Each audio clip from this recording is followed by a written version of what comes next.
And we are live. How we doing, everybody? It's Wardy here, and actually a night where I can ask you how you're doing. Maybe you're not the most miserable. Yesterday we were, okay? The Mets scored 12 runs, and yet for just the second time in franchise history out of 202 games, lost a ball game, scoring 12 runs or more as they gave up 6 effing teen. Today, the New York Mets don't give up 16 runs. Christian Scott gets another W as he has been nothing short of dominant for the New York Mets as of late, going masterful innings across 5. Beautiful work that we're going to get into on Scott's awesome day against the Kansas City Royals. But the story of the day for the New York Mets is yet again the kid, the 21-year-old Spidey phenom in that outfield, and it's A.J. Ewing, the kid that we've been raving about since last season, the minor leagues, having 70 stolen bags, right around a 300 average or over 400 slug. He is doing all of that, exactly what you would hope to transition to at the major league level. The stolen bags will continue to come. The gap-to-gap ability is there.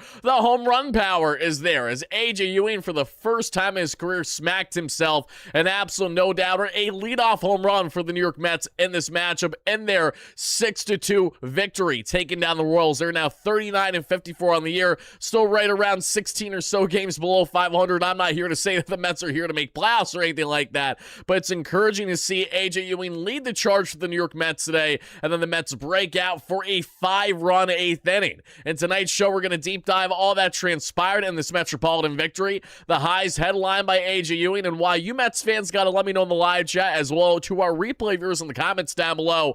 How much are you loving A.J. Ewing and what has been such a tremendous rookie season for him thus far? We're going to talk also on the other youngster, of course, who made this team on opening day and won Carson Bench. We're going to get into them as well as the Mets pitching, of course, that you guys and gals can see right here, right now, where Christian Scott just absolutely took the game over, as well as Tobias Myers looking good in the exact role he's supposed to be in and should not be broken away from. Brooks Raley, Curry, who in fact made his Mets debut today, he just got called up earlier today. And then on the hitting end, as we mentioned, everybody, the Mets out-hit the Kansas City Royals 9-8 in this 6-2 victory. And the key standout is it's another day where the New York Mets, granted, they didn't have a lot of opportunity, but in the opportunity that they did have, they took advantage of it as they won 3 for 5 with runners in scoring position. This comes a day removed after the Mets won 5 for 11 with runners in scoring position. They were good the day before that, and the day before that, they were also, I believe, 5 for 10. So the Mets have been hitting much better with runners in scoring position the past north of a week. That's encouraging. Things have not aligned from the offense to the pitching, so it's always refreshing when you get that every once in a while, because you know it's not going to be commonplace for this Mets team, unfortunately. But everybody, as always, spam those W's on your way in. No matter how much of a lost season this has been, we got to enjoy the victories while they come, the small ones, few and far in between. Spam those W's and let me know in the live chat in the comments down below who is your Metropolitan player of the game. I'll share mine, my ratings on a scale of 1 to 10 for the pitching staff, as well as the offense and everything in between, everybody. Of course, shout out our amazing sponsor today, that being our Prize Picks, because folks, while the New York Mets have not been able to steadily show up this season, they did today, thankfully. Prize Picks is there daily for each and every one of you for the best app in the game for those daily projections and labs. So if you guys want to do World Cup related plays, more or less on total goals, shots, etc., for guys like, I don't know, Mbappe for Team France, Holland for Norway, or whatever you guys want to do in the MLB space. Maybe you want to do A.J. Ewing related plays.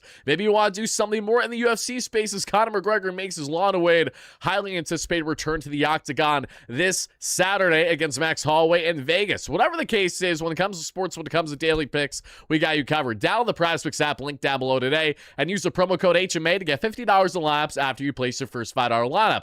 Again, that is promo code HMA to get $50 in laps after you place your first $5 lineup on Prize Picks. It's good to be right. Shout out to SeatGeek, the official marketplace of the New York Mets. Whether you want it for Mets tickets or anything in the ticketing space, because they have 70,000 active events to choose from.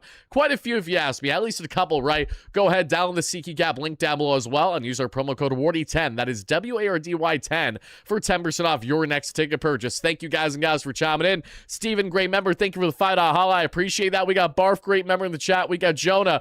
We got all our guys. Richard, how we doing? Jason, G Money going up the list here. We got Antonio. We got Steven, great member. We got Dave Kaplitz, great member. Dave, I know I got to get the P.O. box. I apologize, my friend.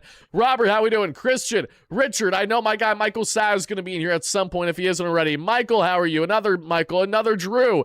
Eduarda, how are you going up here? We got Soreo, how we doing? Nezzy in the chat. We got Michael Bryan, JTB, Home Run Gaming. Everyone, let me know how you feel in the comments down below to replay viewers. Nick the Met Fanatic, great member. AJ Ewing is an effing stud. I tend to agree, my friend. I tend to agree. Alfredo, great member in the chat here. We got Jay in the chat. We also got a lot of you guys, again, spamming that like and subscribe button. Help us get to 200 to 250 likes to our live and recurring viewers. It's greatly appreciated. And no, you're the best, Steven. Thank you for the kind words. But guys, it's always nice when you can break down a Mets ball game that's not only a victory, but specifically when we can get into a nice victory where AJ Ewing and the youngsters continue to lead the charge, okay? We talked about this content earlier today. Make sure to check out our video that dropped earlier today. In case you guys and gals did not see, we dropped our breakdown on the latest with Mike Tauchman. Luis Robert talked a bit on Jorge Polanco having now returned, as well as the trade rumblings and the San Diego Padres scouting Freddie Peralta for a trade. A lot that we broke down in content earlier today, as well as we came out with our latest Straight Out of Flushing podcast, everybody, that you guys and gals know I do there for the New York Post, along with our guy, that being and Dexter Henry. And you guys can check out our latest Mets-related podcast on the New York Post Sports YouTube channel, as Dexter and I decided to break down today the 10 worst moves that David Stearns has made as team president. It was actually pretty difficult to narrow it down to just 10. But in the wrap-up of the show, these were the closing remarks that Dexter had. I just need to show you guys this because I think you might get a kick out of it, because I laugh looking at it. For context, everybody, Dexter has a habit, and Dexter's habit is calling every individual that I have talked down upon or am not the biggest fan of, and I made that known, publicly known, for their lack of ability to be a good baseball player or their lack of productivity as a president, as a coach, you name it. And Dex always loves to call these individuals my boys. So this is what happened at the end of a recording in Manhattan yesterday. Take a look.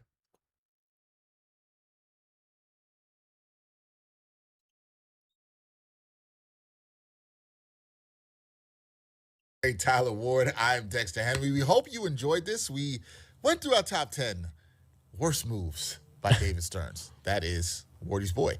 I'm going to still try to be Wardy's boy. Maybe Wardy's going to step off of me. First of many step-offs that you guys will see me in studio with Dex with the way that he's acting. But we had a fun time, great conversation. It was a really actually fun one. Actually, I shouldn't say fun. Let's correct. We laughed through the pain and misery. It's not fun breaking down how many things that your president has gone wrong for the organization. But nonetheless, shout out Dex, as always. Make sure to check it out straight out of Flushing on the New York Post Sports YouTube channel, wherever you get your podcasts.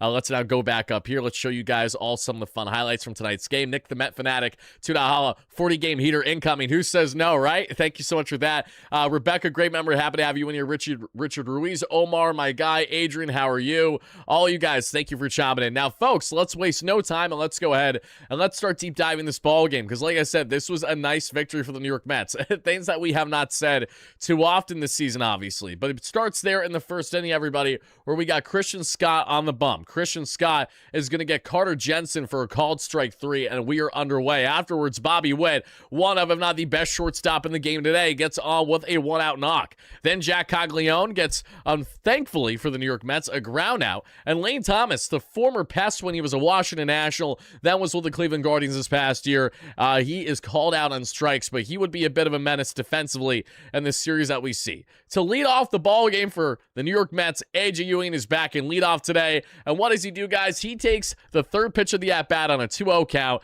Worst meatball imaginable, thrown by Mr. Cruz, the right-hander for the Kansas City Royals. Throws 98 middle. And you think AJ Ewing isn't salivating looking at that? Okay, AJ can catch up to speed. We know this. And he got all that one.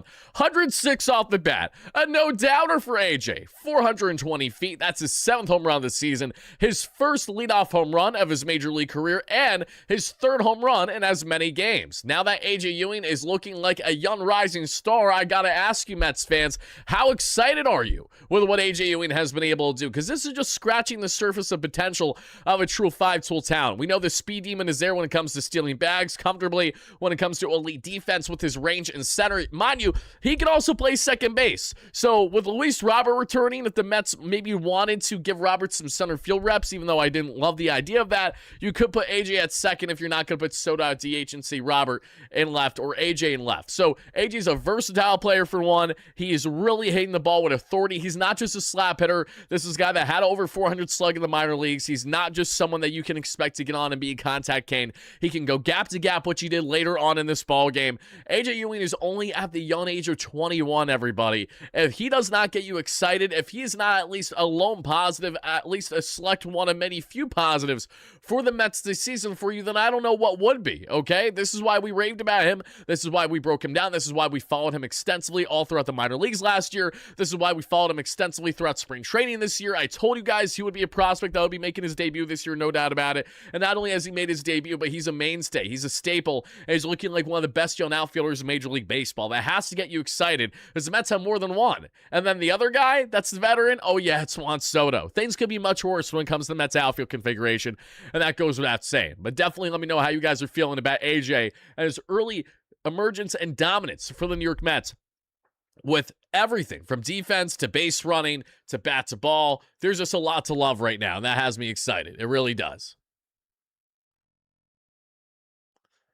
AJ makes it a 1-0 ball game, everybody. Then afterwards, we would see Juan Soto strike out, Bo Bichette ground out, and then Lindor would strike out swinging. So the Mets, unfortunately, would go a little bit down there, but not before AJ Ewing gives the Mets a 1-0 lead. Michael, my guy, thank you so much for the $22 holla. Mets win, that equals $10. 6 runs scored equals $12. Season contribution is $576. Michael has been generous and has been donating all year after every big win, the amount of runs scored, and even in losses, what runs scored. Thank you so much, Michael. We love you to death. Hope you and the wifey are tremendous and are feeling great, feeling a little bit of a high after the Mets getting the big victory today. Because I know I am, even though I know that this is not going to last long. It tend to be the case, especially when we're hooked on things we shouldn't be hooked on, like being a severely ill Mets fan.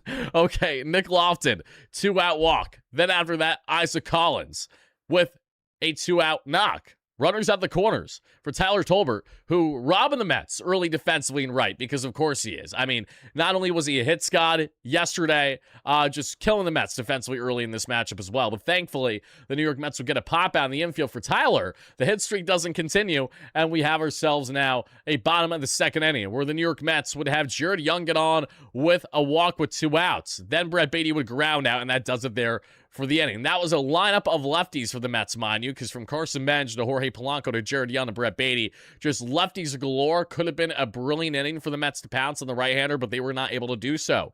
We head to the third inning, where we would see Carter Jensen, Bobby Wood Jr., and Jack Caglione having one thing in common, and that is getting out. 1, 2, 3.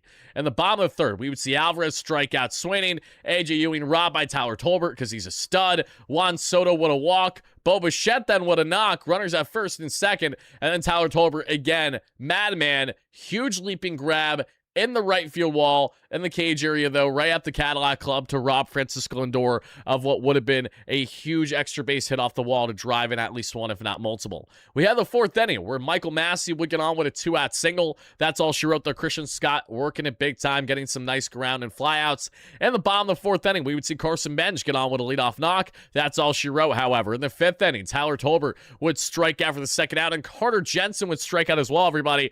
Christian Scott would not go beyond 5 innings today, as the Mets are being wary of him at 90 pitches. However, Christian Scott, as good of a line as you're going to get from him given the sample size. 5 innings, 3 hits, no earned runs, 1 walk, 5 strikeouts. We're going to break down Scott's absolute dominant outing and what was working with his arsenal here shortly. But without hesitation, I have to let each and every one of you know that my Christian Scott final line grade today on a scale of 1 to 10 is going to be undoubtedly Christian is getting a nice, cool, and comfortable 8 out of 10, okay? If he went 6 innings, it might have been 8.5. Scott looked very good today. Very, very good. You could go 7.5 to 8 in that category. Maybe I'm a little generous, but I love Christian Scott's stuff. I was so bullish on him heading into the season. He's someone that I was longing to see how he would look returning from the reconstructed Tommy John surgery. It's been really nice to see Christian Scott have the season that he's had for the Mets thus far. Now just over a 3-year round the year is nothing to be complaining about. With so many things to be complaining about with the New York Mets this season, thankfully Christian Scott really really has not been one of them. He's shown you that potential. He's shown you exactly why he was putting up numbers better than everyone else in the minor leagues, and not named Paul Skeens leading into his Mets call-up a couple seasons ago. That is my final line grade at 8 out of 10. You guys let me know in the live chat in the comments down below, how would you grade Christian Scott's final line from today's outing? As we chug along and move forward in this ball game, we head the bottom of the fifth where the Mets go down 1-2-3. In comes Tobias Myers, everybody, who would give up a one-out double to Jack Caglione, his 14th of the year, and then Salvador Perez, the old veteran, makes it a tie ball game 1-1. But thankfully, everybody, that's really all she would have wrote,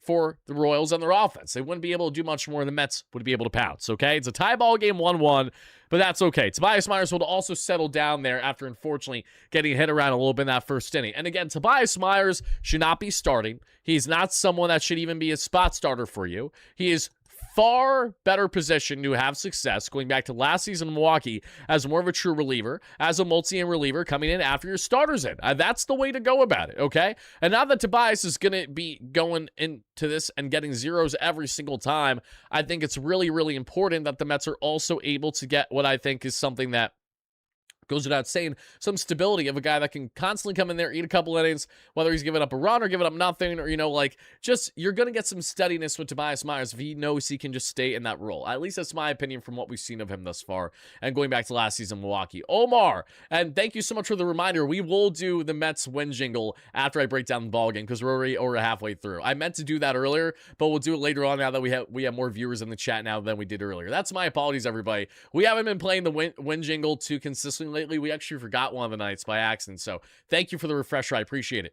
Omar, Gina, Capitan, Stefan, how we doing? All you guys. Rennie, what do you guys now have? You all have memberships, courtesy of our amazing supporter, Michael. Michael, thank you so much for gifting the memberships. I greatly appreciate that. Happy to have you all on here. Paris, great member. How you doing? Thank you so much for chiming in as well. Now, guys, as we continue on, we get ourselves to the bottom of the sixth inning. Carson Bench wasn't able to do anything with his single, 2 outs. That's all she wrote, though. Nick Lofton with a leadoff double. Then we would see a whole lot of nothing, because Francisco Alvarez, we would see after the challenge call, would be a walk to Carter Jensen. 2-on, 2 away for Bobby Witt Jr., who would line out to Carson Bench. We had the 7th inning. We're in the 7th. Brett Beatty would strike out Sweeney. Alvey gets on then with a walk, but A.J. Ewing is called out on strikes. He wanted to challenge the call. Glad he didn't, because it was clearly actually going to be a strike 3. But good to also see, though, that not only did AJ not get, unfortunately, the call there, we would see AJ have one more at-bat in this ballgame, and it would look good. We get ourselves the 8th, everybody. Brooks Raley comes in. He works around a 1-out double there to Lane Thomas's 14th of the year. Old Reliable gets the job done on Starling Marte to ground out. Marte at bat against the New York Mets. As we know, star-studded Starling, wishing him the best in Kansas City now for Marte, and he rounded out the best way he knows how, So that does it for the top of the 8th. We have the bottom of the 8th, and this is where the Mets come together. All with 2 outs, mind you. That's what makes this all so much better. With 2 outs, Francisco Lindor gets on with a big hit. Carson Bench works a walk. Big at-bat. Jorge Polanco then gets on with an infield single, mind you. And this was after Jorge Polanco bolted down the line and almost got on with a single in the infield earlier in the ballgame. So Jorge Polanco, who has been out with the Achilles tendonitis and then the bursitis, now is just so comfortable to be able to bolt full sprint speed down the first baseline. I'm happy to see that. He had good speed. His base running was good today.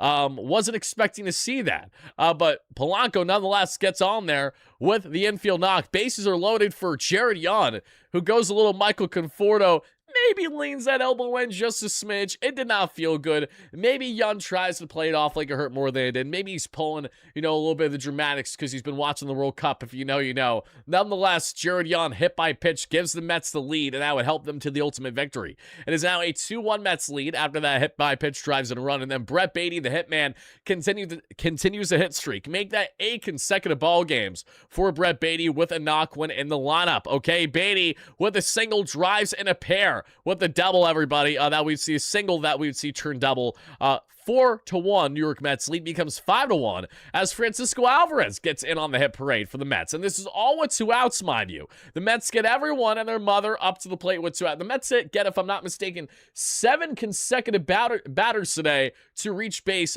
with 2 outs. AJ Ewing then would go on to smack himself his 8th double of the year there in this inning. Then we would see Jose would then intentionally walk Juan Soto, and then Bo Bichette with bases loaded, prime time to pounce, unfortunately would strike out swinging. But the Mets now have a 6-1 lead as we have the 9th inning. The Mets give up 1 run in the 9th inning that we see there with Curry coming in for his Mets debut today. But that's all she wrote, though. Fred Perez, thank you so much for the $2 haul. I appreciate that, everybody. The Mets again go on to win this one by a final score today of 6-2. Now, folks, because we didn't do it earlier, let's go ahead and do it now because I owe it for each and every one of you. Let's let it rip with the one, the only, finally, the WardyNYM post-game jingle, baby.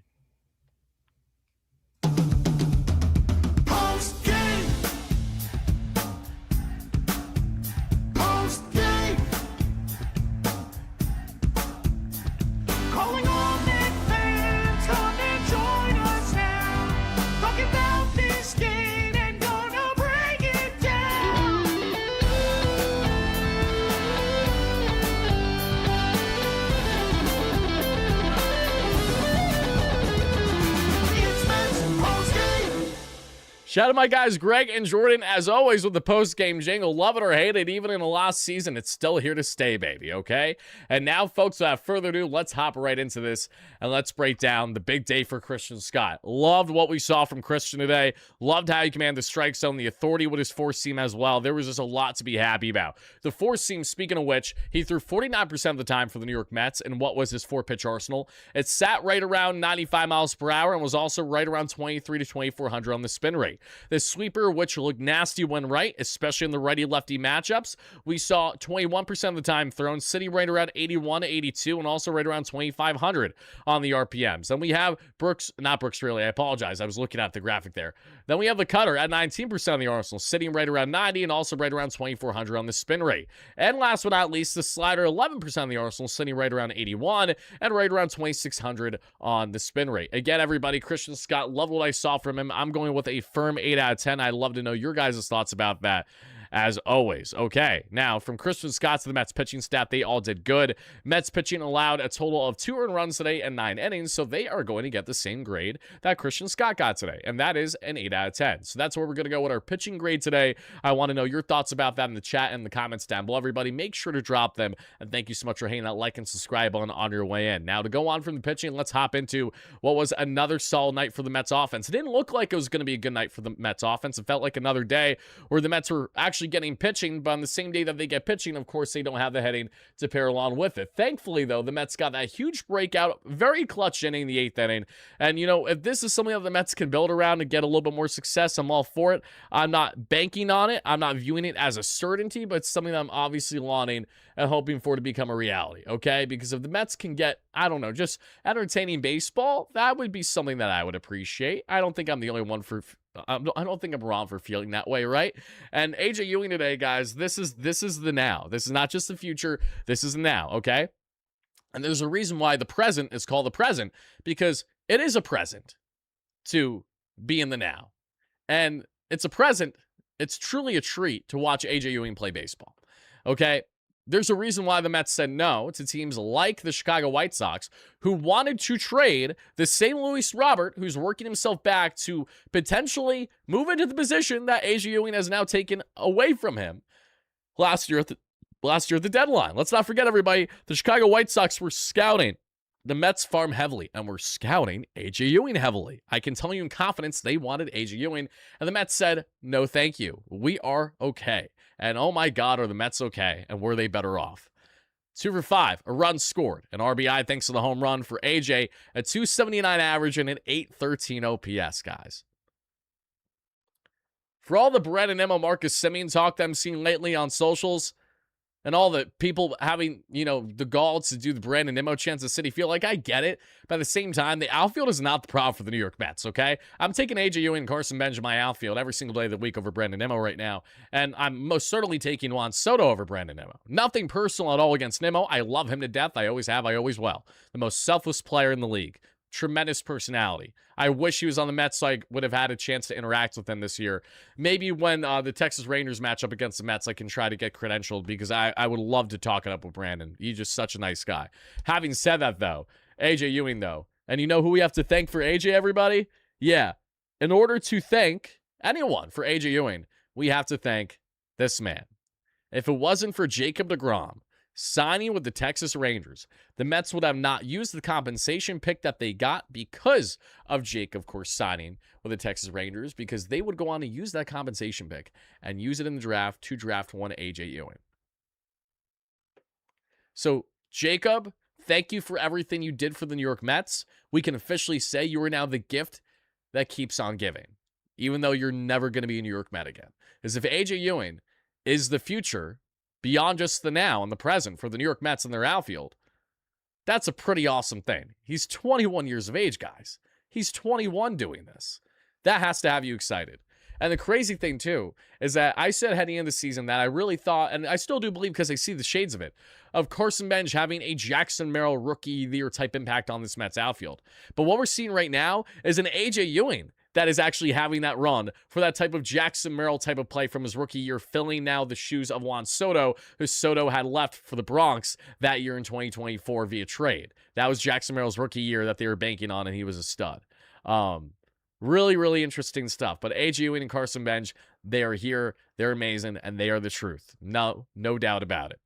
Now, AJ Ewing did his thing today. Juan Soto, 0 for Bo with a pair of walks, a 295 average, a 978 OPS. Bo Bichette 1 for 5, a 258 average, a 682 OPS. Would have loved to see Bo pounce with runners in scoring position. Bases loaded.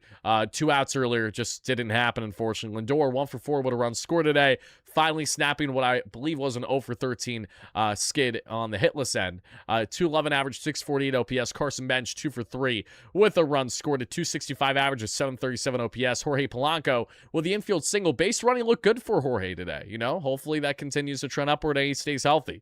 Not getting my hopes up on it, but, you know, I'm cautiously optimistic, I guess.